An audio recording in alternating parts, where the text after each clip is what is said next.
Dear students, आपका career ज्ञान शिक्षा समिति में आपका स्वागत है। आइए, हमारा जो नेक्स्ट चैप्टर है क्लास 12 के लिए वो प्रिपरेशन क्लास के केमिकल इक्विलिब्रियम रासायनिक साम्यावस्था की बात करेंगे। जब रासायनिक साम्यावस्था की बात करेंगे मेरा होता है क्या, सबसे पहले क्या करेंगे कि रासायनिक साम्यावस्था मेरा क्या होता है। पहले रासायनिक साम्य के बारे में जान लेते हैं।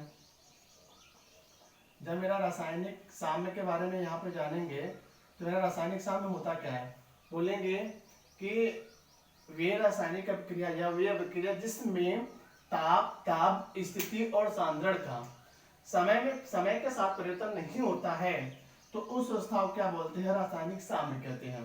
तो मेरा क्या कहलाता है, रासायनिक साम्य कहते हैं यहाँ पे।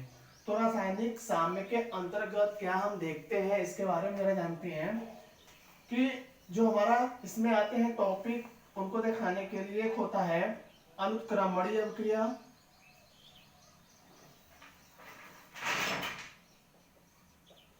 और दूसरा होता है उत्क्रमणीय अभिक्रिया।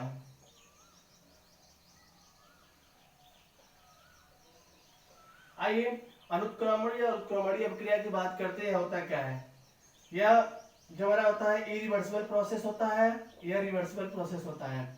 अब अनुत्क्रमणीय अभिक्रिया की बात करेंगे, इसमें दिखाएं क्या, बोलेंगे वे अभिक्रिया जो केवल एक ही दिशा में संपन्न होती है उसे हम क्या बोलते हैं, अनुत्क्रमणीय अभिक्रिया कहते हैं। जैसे हमने क्या कह दिया, यहाँ पे बेरियम क्लोराइड ले लिया, इसमें हमने क्या किया, जल मिला दिया, यहाँ से क्या बना BaOH का ट्वाइस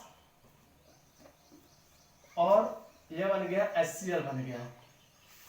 और कोई अदर टॉपिक ले लिया जाए, जैसे हमने क्या कह रहे हैं, यहाँ पे हमने H2SO4 ले लिया, H2SO4 ले लिया। अगर H2SO4 लिया, अगर इसमें हमने क्या कर दिया, सोडियम क्लोराइड मिला दिया, तो इसमें क्या होगा, यह बनेगा Na2SO4 बनेगा प्लस 2HCl हो जाएगा। तो यहाँ कहने का मतलब क्या है कि जब सोडियम क्लोराइड और सल्फ्यूरिक अम्ल को आपस में मिलाया गया था तो सोडियम सल्फेट और हाइड्रोक्लोरिक अम्ल बना गया था। तो यहाँ जो सोडियम सल्फेट है वह मेरा क्या होगा, यह अवक्षेप के रूप में प्राप्त होता है, अवक्षेप के रूप में प्राप्त होता है। जब यह अवक्षेप के रूप में प्राप्त होता है तो मेरा क्या अनुत्क्रमणीय अभिक्रिया को प्रदर्शित करता है।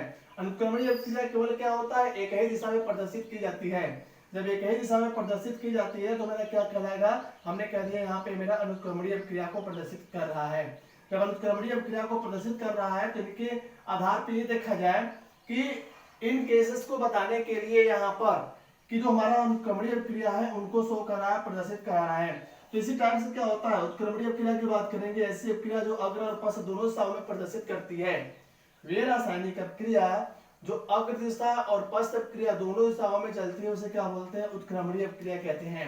अब जैसे हमने क्या कर दिया, यहाँ पे फास्फोरस पेंटाक्लोराइड ले लिया, फास्फोरस पेंटाक्लोराइड को गर्म कर रहे हैं तो फास्फोरस ट्राइक्लोराइड और क्लोरीन में यह अपघटित हो रहा है। अगर इनको हम ठंडा करेंगे, बोल दें यहाँ पे ठंडा करेंगे तो वापस PCl5 बन जाएगा। जब वापस PCl5 बन जाएगा तो इसके क्या बोलेंगे, यहाँ पे यह मेरा एक उत्क्रमणीय अभिक्रिया प्रदर्शित कर रहा है। इसी प्रकार से अगर हम पोटेशियम क्लोरेट ले लें, हमने क्या किया, पोटेशियम क्लोरेट ले लिया और यहाँ पे इनको हमने गर्म किया तो यह बनेगा क्या, यह बनेगा पोटेशियम क्लोराइड और ऑक्सीजन गैस में क्या होगा, यहाँ पे टूट जाएगा। जब ऑक्सीजन गैस में टूट जाएगा यहाँ पे तो ये क्या प्रदर्शित करता है, अब इनको ठंडा के वापस नहीं बनेगा। तो ये बोलेंगे क्या कि इन केस में मेरा यह उत्क्रमणीय अभिक्रिया प्रदर्शित कर रहा है, उत्क्रमणीय अभिक्रिया दिखा रहा है। तो इन्हीं रासायनिक साम्य केस में क्या होता है, एक समांगी साम्यावस्था की बात करते हैं, दूसरा एक विषमांगी साम्यावस्था की बात करते हैं। अब समांगी और विषमांगी की बात करेंगे, समांगी विषमांगी होता क्या है। तो समांगी विषमांगी की बात करेंगे हम दिखाने के लिए, तो इनमें जरा आइए देख लीजिए क्या आता है। समांगी साम्यावस्था की बात करेंगे यहाँ पे कि जो एक ही फेज में हो, एक ही प्रवस्था में पाया जाता है उसे हम क्या कहते हैं, समांगी साम्यावस्था कहते हैं। अब एक ही प्रवस्था कहने का मतलब यहाँ पे क्या है, जो हमारा समांगी साम्यावस्था है, हम समांगी साम्यावस्था की बात कर रहे हैं। तो समांगी साम्यावस्था क्या प्रदर्शित करता है, समांगी साम्यावस्था वे होते हैं जो एक ही प्रवस्था, एक ही अवस्था में प्रदर्शित होते हैं। जैसे आपके सामने हमने कह दिया हाइड्रोजन गैस के रूप में ले लिया, आयोडीन गैस के रूप में ले लिया, और इनसे बनने के बाद क्या होगी, और ये मेरा बन गया 2HI बन गया, हाइड्रोजन आयोडाइड बन गया। तो हाइड्रोजन और आयोडीन यह एक अभिकारक अणु है और जो 2 अच्छे हाइड्रोजन आयोडाइड बना यह मेरा उत्पाद अणु है। और यह दोनों क्या हो गए, यह मेरा अभिकारक अणु हो गया। जब मेरा यह अभिकारक अणु हो गया, यह मेरा उत्पाद अणु हो गया, तो जब मेरा एक ही अवस्था में ली जाती है तो उसे समांगी साम्यावस्था कहते हैं।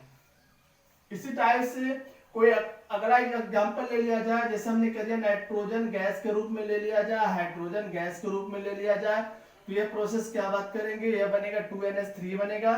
तो जो फेज हो गया यहाँ पे दोनों गैस के रूप में लिया गया है, जहां पे समान प्रवस्था हो, सेम फेज हो, उसी अवस्था को क्या बोलते हैं कि मेरा वो समांगी साम्यावस्था कहलाता है, समांगी रासायनिक साम्य कहलाता है। अब यहाँ पे दिखाने के लिए मेरा रासायनिक की बात किया, साम्य में समांगी और विस्मांगी दोनों दिखाया गया, यहाँ पे यहाँ बताया गया। अब इसके बाद की बात करते हैं विस्मांगी साम्यावस्था क्या होता है। जब विस्मांगी साम्यावस्था की बात करेंगे तो इसमें क्या दिखाएंगे यहाँ पे, तो बोलेंगे विस्मांगी साम्यावस्था वे होते हैं, जैसे हमने यहाँ पे इनको दिखा दिया कि विस्मांगी साम्यावस्था दिखाने के लिए तो यहाँ क्या टाइप होता है, बोलेंगे जिनकी अवस्थाएं मेरी भिन्न भिन्न होती है ऐसी अवस्था को क्या बोलते हैं, विस्मांगी। जैसे हमने आपके सामने ले लिया क्या, आयरन ले लिया, आयरन में मैंने जल मिला दिया, जल मिलाया तो यह बन गया Fe2O3 बन गया और हाइड्रोजन गैस रिमूव हो गया। अब इन केस में देखा जाए तो मेरा क्या होगा यहाँ पे, इन केस में देखा जाए तो मेरा यह होगा कि आयरन को जल में डाला गया तो Fe2O3, इसका मतलब ये सॉलिड फॉर्म है या लिक्विड फॉर्म है, इनकी प्रवस्था चेंज होगी। जब इनकी प्रवस्था चेंज होगी तो मेरा क्या कहलाता है, यहाँ पे विस्मांगी साम्यावस्था कहलाता है। तो यहाँ पे रासायनिक साम्य, अब इसी समांगी साम्य और विस्मांगी साम्यावस्था की बात क्या बता दिया मैंने। अब इसमें क्या होता है, मेरा रासायनिक साम्यावस्था क्या होता है इसकी बात करेंगे। अब बोलेंगे कि रासायनिक साम्यावस्था क्या होता है। रासायनिक साम्यावस्था बताने के लिए हमारा अभिकारक अणु और उत्पाद अणु होता है। जैसे हमने क्या किया, अभिकारक अणु में कैपिटल A+B मैंने अभिकारक अणु ले लिया और यह बना C+D में। मैंने क्या किया, A और B ये मेरा क्या है, एक अभिकारक अणु के रूप में लिया, यह बन गया C और D में, यह C और D, तो इसका मतलब यह उत्पाद अणु बन गए। जब उत्पाद अणु बन गए तो इसमें यह देखा जाएगा कि हमारा जो साम्यावस्था दिखाता है, रासायनिक साम्यावस्था जो प्रदर्शित करता है वह उत्क्रमणीय अभिक्रिया को प्रदर्शित करता है। यह उत्क्रमणीय अभिक्रिया को प्रदर्शित करता है, या ऐसे कह सकते हैं इनको, रासायनिक साम्यावस्था को ऐसी उत्क्रमणीय अभिक्रिया जो अब अग्र अभिक्रिया और पश्च अभिक्रिया दोनों अभिक्रियाओं को प्रदर्शित करता है, उसे हम क्या कह सकते हैं, रासायनिक साम्यावस्था कह सकते हैं, जो अग्र अभिक्रिया और पश्च अभिक्रिया को दोनों को प्रदर्शित करता है। तो इनमें हमने ऐसे कर दिया, या कह सकते हैं कि वे उत्क्रमणीय अभिक्रिया जिसमें अभिकारक अणु और उत्पाद अणु, जो अभिकारक अणु है और उत्पाद अणु की मात्राएं स्थिर रहती हैं, बराबर रहती हैं, तो उस अवस्था को क्या बोलते हैं, रासायनिक साम्यावस्था कह सकते हैं। और इनमें क्या होता है, यह समय के साथ परिवर्तन नहीं होता है। जब समय के साथ परिवर्तन नहीं होता है तो हमने कह दिया क्या, रासायनिक साम्यावस्था। जैसे आपके सामने हम इनका ग्राफ दिखा दें, रासायनिक साम्यावस्था की बात करें, यहाँ पे अगर इनका ग्राफ दिखाए तो ग्राफ होता क्या है, जैसे हमने ग्राफ दिखाने की बात किया यहाँ पे कि ग्राफ क्या प्रदर्शित करता है, तो हमने यहाँ पे क्या ले लिया, हमने बोल दिया यहाँ पे समय ले लिया, समय ले लिया, टाइम।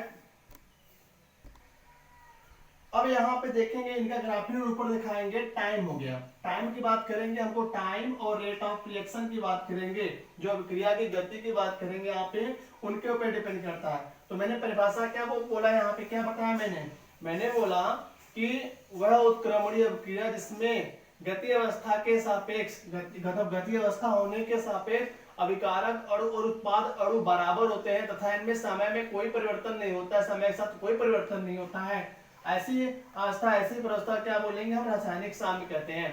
अगर इनके ग्राफ दिखाया जाए तो बोल देंगे जो अग्र अभिक्रिया का वेग होता है वह पश्च अभिक्रिया का वेग की बात करेंगे, मतलब मेरा क्या हो गया, rate of forward reaction,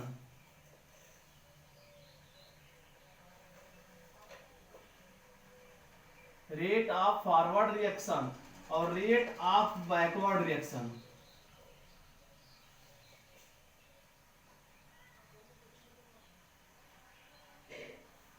rate of backward equation. तो यहां बोलेंगे मेरा क्या होगा, ये इक्विलिब्रियम फेज में प्राप्त होता है।